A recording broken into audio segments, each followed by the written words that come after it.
No more dry pork loin. This stuffing adds moisture and flavor all the way through, and if you do this spiral method of stuffing it, it's pretty too. See? You start by prepping your roast. Cut a slit about an inch from the long edge, go all the way down, stopping about an inch from the bottom. Then you turn your knife parallel to the bottom of the roast and cut towards the middle. Then you keep cutting towards the middle, 1 inch from the bottom until the roast unrolls like a carpet.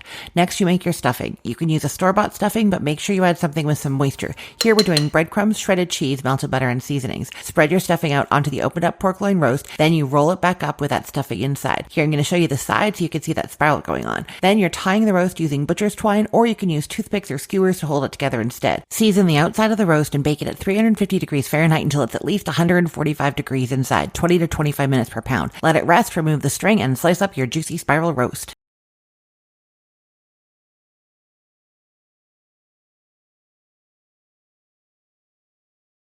Get more taste easy recipes at cookthestory.com.